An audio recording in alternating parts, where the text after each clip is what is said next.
The betrayal by Judas Iscariot did not work our salvation. This is by St. John Chrysostom, Sermon 4 in the Gospel according to Matthew.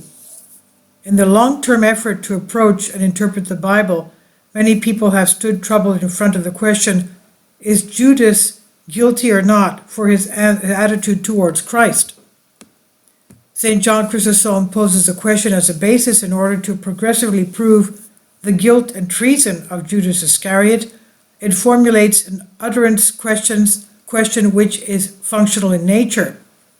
But he says, this is a translation, but someone will ask, since it was written that Christ should suffer these things, why is Judas accused?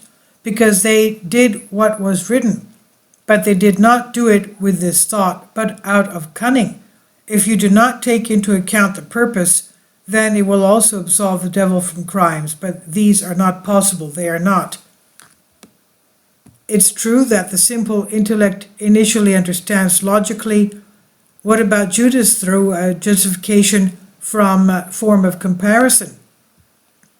St. John Chrysostom, however, from the distinction between the first perceptual image of Judas and the perceptual objective depth of Judas's actions, invokes the direction of pre-election.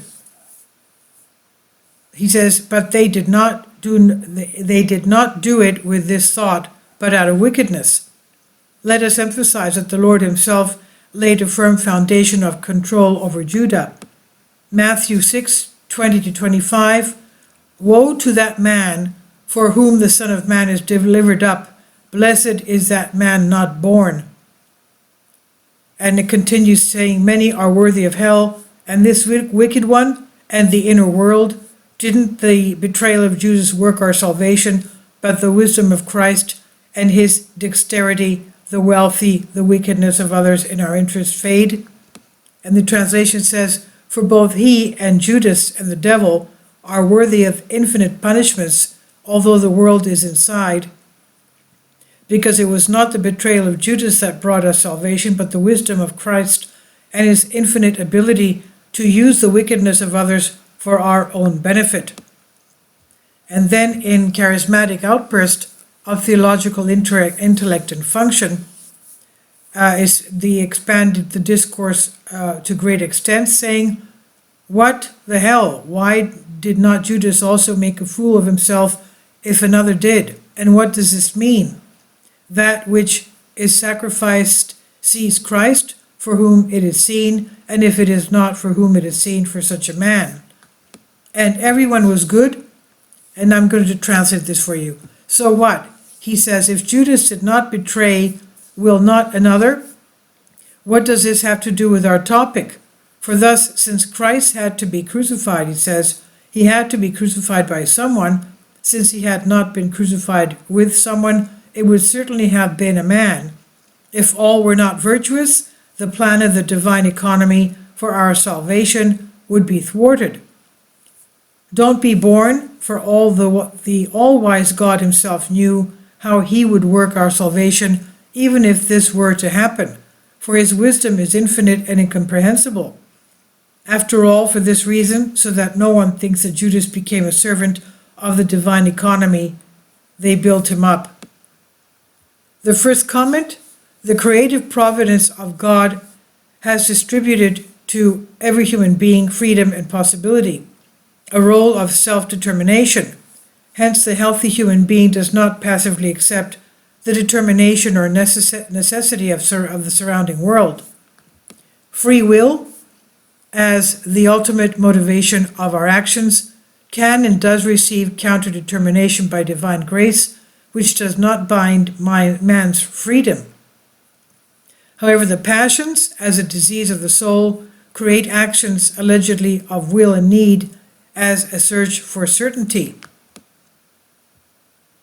And he says, listen, all you greedy people who have the Judas disease, listen and beware of passion, for if he who was with Christ and performed miracles and enjoyed so much teaching because he was not freed from his disease, fell into such a deep pit, much more you who do not even listen to the scriptures and are constantly fixated on the present, will become subject to this passion if you are not constantly cared for. And the second comment, St. John Chrysostom underlines to avoid the passionate, disturbing side of life, which is found in the fact of people's attachment as a long-standing habit to the material physical reality. It refers to the desires and pleasures of all kinds which infamously bind man to earth. Much more than you who listen to no scriptures, who are everywhere fixated on the present. The acceptance of materialistic rational absolutes as a basis of certainty is found in the ideologies of most social systems, mainly in Marxism and capitalism, urbanism. Their materialistic philosophy is reflected in their theories and in their practice. Every day we see political parties and here and abroad promoting the building of societies with realistic theories that rebel against the spirituality of the gospel and the church. This atheistic, materialistic way of thinking became very evident in the period of the pandemic with the application support of the ecumenical administration of the church with its pastoral measures. The third comment, prophecy is not limited by human powers. It is precisely a transcendence of these powers. In the prophecies about Judas, St. John Chrysostom emphasizes, it's not forethought, man, the cause of malice, far from such a thought. He does not force that which is going to happen in the future to happen, but he, God, only knows them in advance, not because Christ foretold it. That is why he became a traitor, but because he was going to become a traitor, and for this reason Christ foretold this. Fourth comment, Christ did not invite Judas to a term of betrayal and apostasy. So this is a blasphemy if you say that. Such a calling is incompatible with God's nature. The consciousness of betrayal does not spring from God's goodness and mercy. The Christian Orthodox consciousness in Christ, especially the apostolic consciousness, is a phantasmagoric flower of paradise which Judas could not, unfortunately, cultivate. This is exactly the flower that modern Judas ecumenism is trying to destroy. This is by Nikos Sakelaris, a mathematician, and this is the writings of St. John Chrysostom. I've tried to translate this for you from a Greek article. Please leave your comments, and thank you for your support. Kindly support my Patreon account. The daily posts are 5 videos daily, and they are totally different from what I have on my YouTube channel.